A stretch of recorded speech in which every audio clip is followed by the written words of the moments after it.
Welcome to this re-recording of session 2 of the Bible in a Year commentary. If you started this series on the 1st of January, then today should be the 2nd of January. Today we'll be looking at Genesis 4 to 7 and Psalm 2. But so far in Genesis, we've read about creation, God bringing his order to the earth. Along with the earth, we read how Adam and Eve were created and given the mandate to spread God's order across the earth. They were also given the choice to partner with God to learn what is good, or to go their own way and decide good for themselves. Unfortunately, they go for the latter and separate themselves from God, and now are experiencing mortal lives that will eventually end in death. This set up a theme that we'll see repeated of children of Eve that image God and children of the serpent that lead to chaos and death. We mentioned how this is normally called the fall, and that the fall actually stretches all the way up to Genesis 11, which we pick up today. So let's jump in with today's reading, Genesis 4 to 7. The fall continues. Adam and Eve have children, Cain and Abel, and once grown, Cain begins to work the land while Abel becomes a shepherd. When they bring their respective offerings to God, God prefers Abel's offering. This sets up a new theme that will reappear multiple times in the Bible. In a culture where the firstborn is the one with the authority and the blessing, God prefers the secondborn. Cain is understandably jealous, but God warns him that sin is crouching at his doorstep like a beast. Genesis 4 verse 7. He has a choice. Choose right, living as a descendant of Eve, made in the image of God, or be controlled by the beast, a child of the serpent that leads to chaos and destruction. Cain chooses to be a child of the serpent and murders his brother. We see the ground itself being polluted by Abel's blood. We then get the descendants of Cain, and we're meant to assume that, like Cain, they are all wicked and evil children of the serpent. This is particularly true when you get to Lamech, who manages to twist God's curse over Cain into protection for himself as he goes around killing whoever he wants and taking as many wives as he wants. Meanwhile, Adam and Eve have another child called Seth, and we then get a list of Seth's descendants. If you compare the list of Seth's descendants with the list of Cain's descendants, the names are very similar. We're meant to contrast the two, as though Cain's family is the example of humanity at its worst, children of the serpent, but Seth's family are an example of what humanity can be, descendants of Eve made in the image of God. Then in Genesis 6, we get our second key moment of the fall.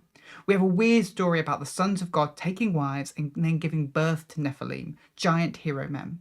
There is some debate whether the sons of God are human leaders or whether they are key spiritual beings in God's heavenly court. However, when we look at how the phrase sons of God is used elsewhere in the Bible, we see that it is likely referring to these spiritual beings. See Job 1 verse 6 or 2 verse 1. It's not clear in the English, but this story is almost a repeat of Genesis 3. Just as Eve saw that the fruit was good and took it, these spiritual beings saw that the women were good, beautiful, and took them as wives, married them. It can be easy to miss this because the English words used are different, but in the original Hebrew, these are the same words used again. This may seem strange to us. Why would these spiritual beings want to sleep with human women? The humans had just lost their immortality, so they now turned to this group of shady spiritual beings to try and see if there was a way to restore that immortality by having part spirit, part human babies that would be immortal. These babies became known as the Nephilim and were much taller than other humans. This is why God declares that he would limit the age of humans to 120 years. It also explains why God sent the flood. He saw the human race begin to be contaminated by corrupt spiritual beings and decided that this needed dealing with by flooding the earth and destroying the contamination. Just as God splits the waters to create the earth, Genesis 1 verse 6 to 7, now he's going to let the waters come crashing back together, taking back its original form. So God recruits Noah to be the one through whom the human race will continue. He is to build an ark and collect every kind of animal together so that they may survive the flood. In this moment, we see a glimpse of God's ongoing plan for the world. God chooses a small group of people to redeem the world.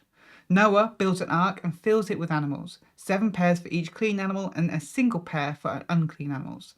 He and his family join the animals on the ark and the waters come crashing back in.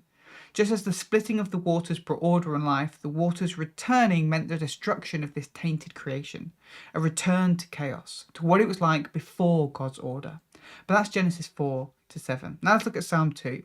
This psalm is a royal psalm. See Psalm 18, 45, 72 or 110 for examples of other royal psalms. Royal psalms are psalms that are focused on either God as king or on a human king. This psalm was likely read out during the coronation of a new king. It can be broken into 4 sections, and here is a summary of the structure, but I would recommend checking out the written version of this commentary in the description to see the structure properly for yourself. We start with verses 1 to 3. The foreign nations and rulers rebel against God and his king. Verses 4 to 6. God mocks these rulers by establishing his own king. Verses 7 to 9. This king is declared God's son and the earth is his inheritance. He has authority over it. And then verses 10 to 12. The foreign rulers are warned of the wrath of God for those who rebel against God's chosen king. God's chosen king is described as his anointed, which is a reference to kings being anointed with oil when they are appointed. For now, it's just another way to refer to a king, but over time, this would take on a new meaning.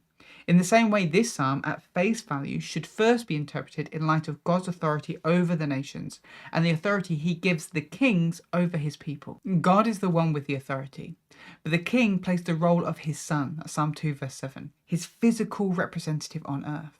But that doesn't mean that we have to stop our interpretations there. As we read further into our Bibles, we will reach a point where God's people are waiting for a future king who will redeem God's people and reunite the nations, an anointed one. Indeed, when we get to the New Testament, these writers begin to interpret Psalm 2 in a whole new light. And just as Psalm 1 opened the book of the Psalms by sharing its intent to help people meditate on God's word, Psalm 2 sets out the hope and promise of the Psalms. A future king is coming, one who will provide all the wisdom found in the wisdom Psalms, heal all the pain found in the lament Psalms, and who is worthy of all the praise found in the praise Psalms. Thanks for joining us today. Take a moment to reflect on what you've read and share your thoughts or questions below.